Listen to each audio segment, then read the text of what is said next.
Question number 5 നോക്കാം. Suppose that box 1 contains 6 red balls and 9 green balls. Box 2 contains 8 red balls and 12 green balls. All the balls of box 1 and box 2 are mixed together and a ball is chosen at random from them. E1 be the event that the ball chosen belong to box 1. E2 be the event that the ball chosen belong to box 2. F1 be the event that the ball chosen is red. F2 be the event that ball chosen is green. Then which of the following statement is true എന്നാ ചോദിച്ചിരിക്കുന്നത്? Simple ചോദ്യമാണ്. ആദ്യം നമ്മളതിൽ എന്തുണ്ട്?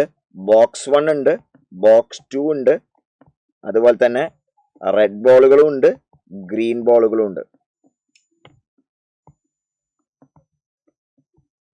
Okay, box 1 red എത്രണ്ണാണുള്ളത്? 6 ആണ്, 9 green ആണ്, total 15. Box 2 8 റെഡും 12 ഗ്രീനും ആണ്, ടോട്ടൽ എത്ര ഉണ്ട്? 20 ഉണ്ട്. ഇവിടെ 14 റെഡ് ഉണ്ട്, 21 എണ്ണം ഉണ്ട്. ഇനി അവർ പറയുന്നത് E1 be the even the ball chosen belong to box 1. Box 1 എന്ന് പറഞ്ഞാൽ ചൂസ് ചെയ്യുന്നതിനാണ് നമ്മൾ E1 എന്ന് വിളിക്കുന്നത്. ഇതിന്ന് പറഞ്ഞാൽ ചൂസ് ചെയ്യുന്നതിന് E2 എന്ന് വിളിക്കുന്നത്. F1 B the ball, okay, ഇവിടെ F1 എന്ന് പറഞ്ഞാൽ ഈ റെഡ് ചൂസ് ചെയ്യുന്നതിനാണ്, F2 എന്ന് പറഞ്ഞത് ഇതിനെയാണ്.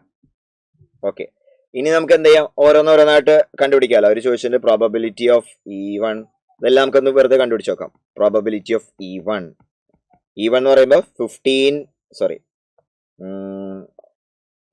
E1 എന്നാ ചോദിച്ചിരിക്കുന്നത് കേട്ടോ. മൊത്തം എത്ര ബോൾ ഉണ്ട്? 35 ഉണ്ട് കേട്ടോ, 35.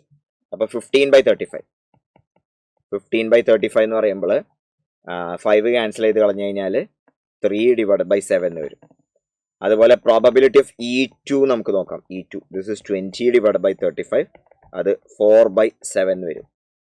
അതുപോലെ പ്രോബബിലിറ്റി ഓഫ് F1 നമുക്ക് നോക്കാം, അത് 14/35. ഇപ്പോൾ 7 ക്യാൻസൽ ചെയ്ത് കളഞ്ഞാൽ 2/5. പ്രോബബിലിറ്റി ഓഫ് F2 നമുക്ക് നോക്കാം. F2 എന്ന് പറഞ്ഞു കഴിഞ്ഞാൽ 21/35 ആണ്. അപ്പോൾ അത് 7 ക്യാൻസൽ ചെയ്ത് കഴിഞ്ഞാൽ 3/5 എന്ന് കിട്ടും. ഇനി F1 and F2 are independent, അതാണ് ഓപ്ഷൻ എ പറയുന്നത്. അപ്പോൾ നമുക്ക് probability of E1 intersection F1 എടുക്കാം. പ്രോബബിലിറ്റി E1 ഇന്റർസെക്ഷൻ F1 എന്ന് പറഞ്ഞു കഴിഞ്ഞാൽ നോക്കിക്കേ, ഇവിടെയാണ് 6 ആണ് വരിക. E1 ഇന്റർസെക്ഷൻ F1 എന്ന് പറഞ്ഞാൽ 6. ജസ്റ്റ് മാട്രിക്സ് ഫോമിൽ റെപ്രസെന്റ് ചെയ്ത് ഭയങ്കര സിമ്പിൾ ആട്ടോ അത്. അപ്പോൾ ഇത് വരാൻ പോണത് 6/35 ആണ്. ഓക്കെ, 6/35. ഇനി ഇത് probability of E1 into probability of F1 ആണോ? Yes, correct. Probability of E1 into probability of F1 ആണ്. That is correct. അപ്പോൾ ഓപ്ഷൻ എ കറക്റ്റ് ആണ്. The events E2 and F2 are independent. അപ്പോൾ probability of E2 intersection F2 എടുത്തു. E2 intersection F2 എടുത്തപ്പോൾ അത് 12/35 ആണ്. 12/35 എന്ന് പറയുന്നത് എത്രയാ? Probability of E2 into probability, ഇത് എത്രയെന്ന് നോക്കാം കേട്ടോ നമുക്ക്. Probability of E2 into probability of F2 എന്താ നോക്കാം.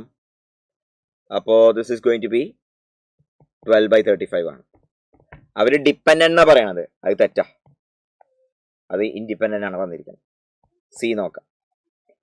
Conditional probability of F1 given E1 is equal to conditional probability of F1 given E2. അപ്പോൾ probability of F1 given E1 എന്ന് പറഞ്ഞു കഴിഞ്ഞാൽ probability of F1 intersection E1 divide by probability of E1 ആണ് വരിക. അപ്പോൾ that comes out to be F1 intersection E1 എന്ന് പറഞ്ഞു കഴിഞ്ഞാൽ 6, E1 എത്ര? 15. 6/15 ആണ് വന്നത്.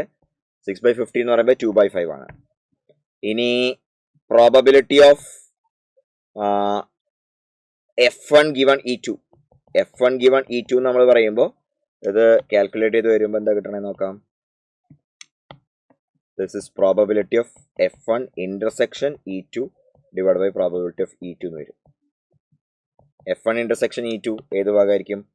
F1ഉം E2ഉം കൂടി വരുന്ന ഭാഗം 8 ബൈ പ്രോബബിലിറ്റി ഓഫ് E2 എന്ന് പറയുമ്പോൾ 20, 8/20 എന്നാണ് വരാൻ പോണേ.